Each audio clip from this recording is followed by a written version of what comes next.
It is time for another Valentine's Day manga recommendation. And this time is from one that I like in the modern era. And it's based off one of my niche favorite authors when it comes to romance. From the creators of The Girl I Like Regard Her Glasses comes another of their works that people prefer over that one, believe it or not.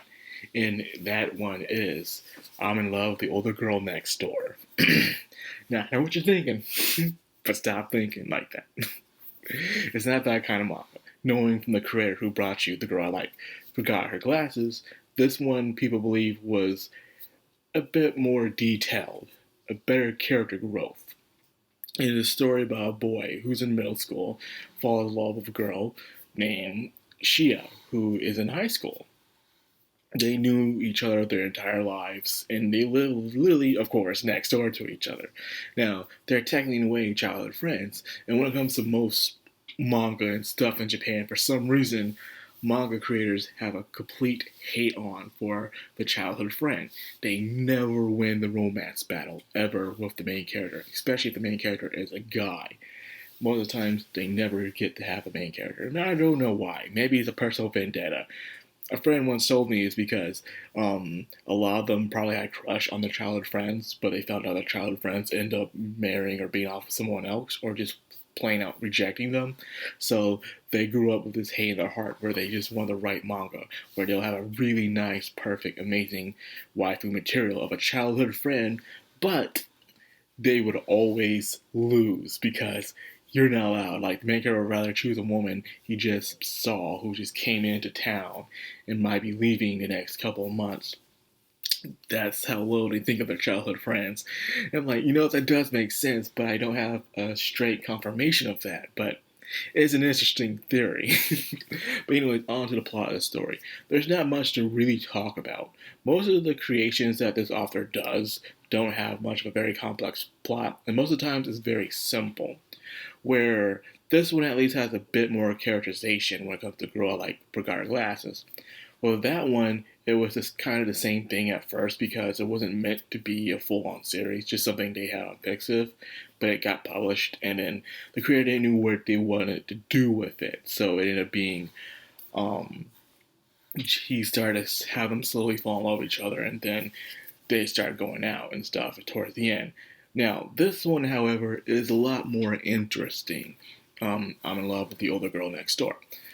This one actually has characterization. It has more fully established characters where they're not just background characters. They do have impact on both of the characters in this story.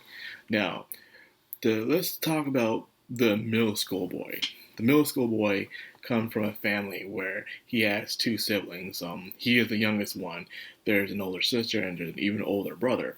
And the older brother is jacked, and he too, as well, wants to be jacked. And he's also good at basketball, so he's an athlete.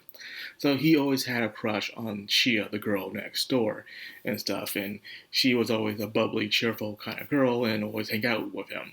So when he found out that she was into movies, she was a film maniac, he decided, let's plan every Wednesday to come together and watch movies. So that was his way to try to get closer to her. So they start watching all kinds of movies, mainly American movies that are very famous and stuff, the Avengers movies, and some other Academy Award winning movies as well. And even when he did confess to her, she took it as, just a boy having a crush on someone older because that's all he knows. And in a way, she is right. This was all this boy knows. And as time went on, the boy realized that maybe it is just a crush and maybe he needs to do some growing up himself and stuff like that. He's looking at his own life and asking people what they think of him throughout the story. And he starts to grow up a bit. He starts wearing glasses. He starts studying more, thinking about what he wants to do in his life at a young age. You will be surprised what love will do to a person. And it usually goes two ways when it comes to love. It would usually make you completely blind and you see nothing wrong with your partner and all you think about is your partner and that's all you want to do. Or where the setting is more serious, where you pretty much have a reflection on yourself. Like, you feel like this person's out of your league, so what you do is you start making improvements on yourself. You start wanting to become a better person. You start straightening out your life, cleaning your room, finding a job, straightening out your personality. You start doing all these things to check yourself because you see that person you have a crush on in a very high regard. And that's the route this boy takes in the series.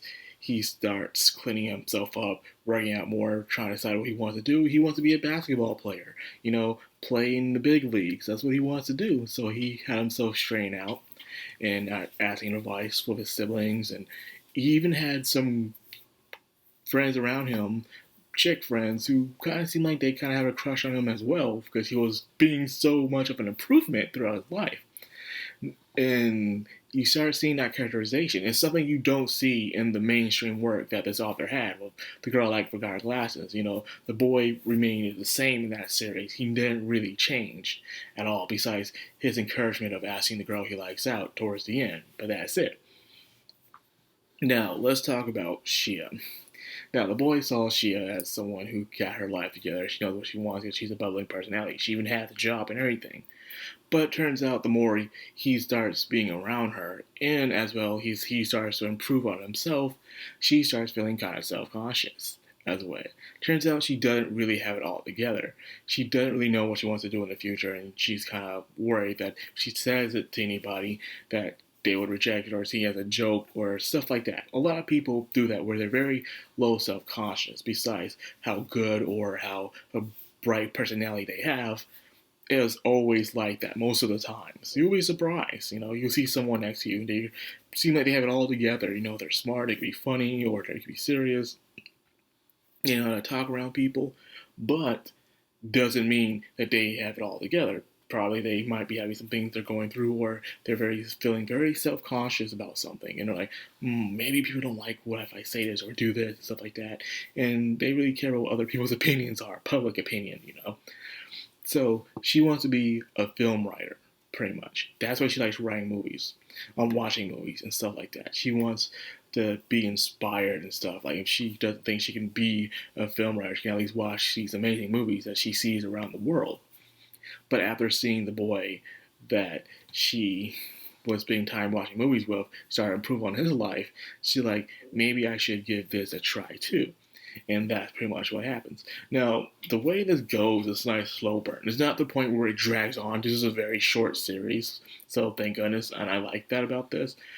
And there's no love triangle or stuff like that, no dramatic stuff. It's very straight towards the point.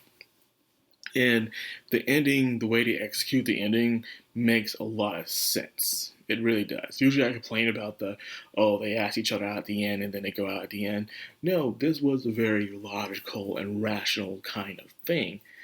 And it made kind of a lot of sense in a way. Yes, there were some things I did not like about that. They usually do in these modern romances where when they do ask each other out, they have to separate or something. They don't see each other until years later on.